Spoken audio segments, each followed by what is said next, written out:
अगर मुसलमानों की हालत दलितों से भी बदतर है तो उसके जवाबदेह सिर्फ और सिर्फ कांग्रेस और उनके चट्टे बट्टे लोग हैं। चाचा का आशीर्वाद भी मिलेगा निशा भारती को। पाटलिपुत्र लोकसभा के वर्तमान सांसद और भारतीय जनता पार्टी के उम्मीदवार रामकृपाल यादव ने एक प्रेस वार्ता में पूछे जाने पर यह आपकी छवि सर्वधर्म में लोकप्रियता भरी है और हर दिल अजीज नेता की है, किंतु आप नॉमिनेशन के समय पूरी तरह से भगवामय दिखे तो आप अपनी जनता को क्या संदेश देना चाहते हैं। तो रामकृपाल यादव ने कहा कि जीवन की शुरुआती दौर से जो मैं कल था वही आज भी हूँ। ना तो मैं भेदभाव रखता हूँ और न ही हमारी सरकार यानी मोदी की सरकार किसी के साथ भेदभाव रखती है। जो सुविधाएं आम लोगों को मिलती है वही सुविधा अल्पसंख्यक समुदाय के लोगों को भी मिलती है। मेरे दरबार में जो लोग भी आते हैं उनको एक सम्मान मिलता है और उनका काम होता है। रिपोर्ट बिहार। ठीक है सर, ऐसा है कि कब आप शुरू से ही राजनीति में जब से आप आए यहाँ देखने को मिला कि काफ़ी आपको जो मान्यता है वो सर्वमान्य नेता के रूप में है और हिंदू मुस्लिम सिख ईसाई कोई भी जाति हो उसमें आपको बहुत ही दिल से लोग चाहता है और आप उनके लिए करते भी हैं सब जगह। हर चाहे वो छठी हो या किसी का बर्थडे हो या कोई भी फंक्शन हो, छोटा से छोटा या बड़ा से बड़ा, आप पहुँचते हैं सबके यहाँ और सबको वही मान सम्मान देते हैं। लेकिन कल का जो आपका जो रूप था वो पूरी तरह से भगवा में था। क्या संदेश देना चाहेंगे? देखिए, बात दरअसल ये है कि जीवन के शुरुआती जीवन से ही मैं सब कर रहा हूँ, सभी जाति सभी धर्म सभी वर्ग का रहा हूँ और कल जो मैं था वही आज हूँ।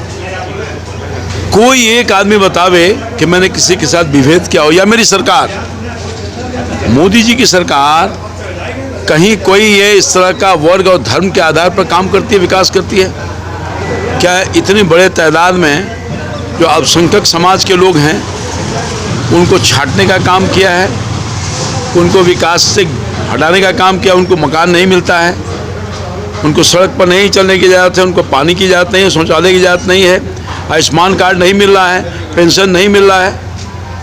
तो न हमारी सरकार न हमारे जेएन में इस तरह की बात आई है।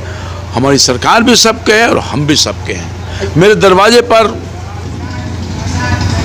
लगातार 40 साल से मैं सार्वजनिक जीवन में हूँ, कोई एक आदमी बता दे आकर के कि मैं जाति और धर्म के आधार पर काम करता हूँ या उसके सुख दुख का साथी हूँ, जो एक सांसद का काम होता है, तो मैं कायल हो जाऊँगा।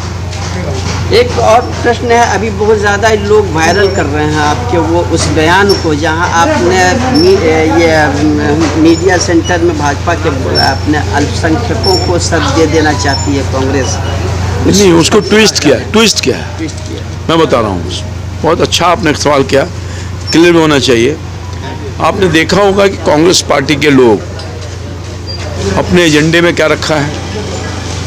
हमको ये बताइए कि भारतीय जनता पार्टी या एनडीए का जो शासन काल है, ऐसी कोई एक काम करती है जिससे कोई विभेद पैदा हो सके? मतलब कांग्रेस पार्टी है, इनके जो चट्टे बट्टे लोग हैं और राष्ट्रीय जनता दल, ये कोई लोग जिनकी मानसिकता कुछ दूसरी है, वो वोट बैंक की राजनीति करते हैं, वो तुष्टिकरण की राजनीति करते हैं, विभेद पैदा करना चाहते हैं, अमन और शांति भंग करना चाहते हैं सिर्फ वोट बैंक के लिए। मगर हमारी सरकार जो है, नरेंद्र मोदी या नीतीश कुमार जी की संयुक्त सरकार है, वो सब विकास की बात करती है, सबकी भलाई की बात करती है, सबके हिस्सा आप आरक्षण की बात कर रहे हो।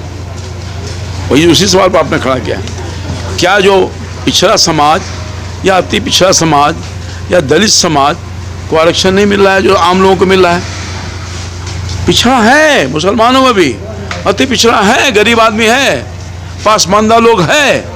और हमारे प्राइम मिनिस्टर तो एक बार नहीं अनेकों बार पासमानदा लोगों की हिमायती रहे हैं, उनकी ज़िंदगी को सुधार के लिए, उनके जीवन स्तर को ऊंचा करने के लिए बहुत सारा काम किया, कल्याणकारी योजना करने का काम किया है। पर ये लोग, आप बताइए हमको, मैं तो वहाँ भी रहा हूँ कि जो सच्चर कमीशन का रिपोर्ट आया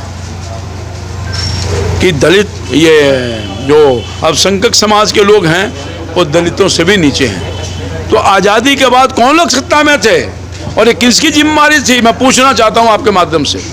केवल विभेद पैदा करके आप वोट बैंक जिंदगी भर मुसलमान भाइयों ने कांग्रेस पर भरोसा करने का काम किया है। ये जो इनके जो चट्टे बट्टे लोग हैं, इन पर राष्ट्रीय जनता पर भरोसा किया है। क्या कल्याण नहीं कर सकते थे ये? आखिर 60 वर्ष 50 साल के बाद भी अगर मुसलमान दलितों से भी नीचे है तो कोई जिम्मेवार है तो एक कांग्रेस पार्टी सत्ता में ही लोग थे। मगर हम तो उठा भाई पूरे हिंदुस्तान का जो 22 करोड़ लोग है गरीबी से बाहर आया है, या 3 करोड़ जो मुसलमान या 3 करोड़ जो आवाम है गरीबी से बाहर आया है, तो उसमें क्या मुसलमान नहीं है? उसमें तो अरे हमारी समझ जो है और हमारी पार्टी हमारे नेता की समझ है, कोई जात पात नहीं, गरीब एक जात है, युवा एक जात है, महिला एक जात है, इसका कल्याण करना है। अगर हमारी योजना बनती है गरीब कल्याण योजना तो सबको फायदा हो रहा है भाई, सबका विकास हो रहा है। जो सबसे गरीब समाज के अंदर जो सबसे गरीब है और गरीबी आधार है, तो सबसे अधिक फायदा लाभ को उसी को मिलने वाला है। चाहे रोजी हो, रोजगार हो, पढ़ाई हो, लिखाई हो, हॉस्पिटल हो, दवा हो, सड़क हो, आवास हो, शौचालय हो, कोई या टीकाकरण हुआ कि नहीं? सबकी जान बची कि नहीं बची? क्या अल्पसंख्यक समाज को टीका नहीं मिला? ये बेईमान लोग कांग्रेस पार्टी, इनके चट्टे बट्टे जो लोग हैं, ये लोग धर्म के आधार पर जाति और धर्म को बांट करके हिंदुस्तान के बड़े अल्पसंख्यक परिवार का शोषण करने का काम। क्या बात करेंगे ये? सर एक अंतिम सवाल, अभी जो चाचा का आशीर्वाद प्राप्त होगा, हाँ? चाचा का आशीर्वाद प्राप्त होगा अमीशाबाद? हाँ, ठीक कहा आपने, बड़ा अच्छा सवाल किया। रिश्ते बनते हैं मतलब, और मैं रिश्ता बनाने वाला आदमी हूँ। एक मेरा रिश्ता बन गया तो बन गया। आदरणीय लालू प्रसाद यादव जी हमारे भाई हैं, हमारे भाई थे, हैं, और जब तक मैं जिंदा रहूँगा हमारे बड़े भाई रहेंगे। उनकी बेटी मेरी भतीजी है, थी और रहेगी। मगर आशीर्वाद देंगे, उसके सुख शांति के लिए आशीर्वाद नहीं देंगे। राजनीतिक बात, राजनीति में चुनाव की बात मैं नहीं कर रहा हूँ।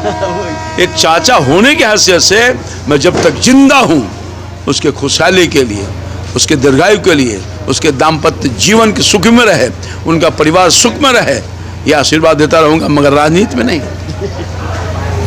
पॉलिटिकल मतभेद है, सिद्धांतों का मतभेद है, वो आशीर्वाद तो कभी नहीं मिलेगा। चलिए बहुत बहुत वो धन्यवाद। तो जनता से आशीर्वाद लेना पड़ेगा। जनता उनको आशीर्वाद कभी देगी ही नहीं, क्योंकि जनता के आदमी हैं नहीं। 5 साल में एक बार आते हैं, दर्शन करके फिर भाग जाते हैं और महल में समा जाते हैं। हम तो रोड छाप, सर रविशंकर महल वाला ना आदमी है। हमारे यहाँ संपत्ति का मैंने डिक्लेयर किया है, संपत्ति का डिक्लेयर किया है, और नॉमिनेशन तो उनका भी होने वाला है ना। हम 40 साल से MP MLA सब हैं, सब कुछ है, वार्ड काउंसलर भी रहे हैं, भारत सरकार के मंत्री भी रहे हैं। तो मेरी संपत्ति जो डिक्लेयर हुआ है और जो बिना कमाए हुए कितने साल में कितना बन गए, हमारा तो 5 साल के पहले। अब जो जांच कर लीजिए ना, जांच कर लीजिए, पेपर में खबर छपी है। अगर उससे कोई अलग है तो जेल भेज दो, सीज कर लो। हम तो बेल पर नहीं है भ्रष्टाचार के आरोप में। आय से अधिक संपत्ति तो मेरे पास नहीं है, हम तो बेल पर नहीं हैं। तो बेल पर है, वो सवाल खड़ा कर रहा है, किसी को जेल भेजने की बात कर रहा है। PM को जेल भेज देंगे? अरे भाई क्या बोल रहे हो भाई? आने वाला समय बता देगा 1 तारीख को। और आपने देखा होगा जनता का जुनून, कार्यकर्ताओं का जुनून, NDA का जो कार्यकर्ता हैं जुनून में हैं। हमारा मोदी की सरकार बनेगी और राम कृपाल हमारा सेवक, सेवा करने का मौका हम देंगे और देगा। धन्यवाद। आपका भी धन्यवाद।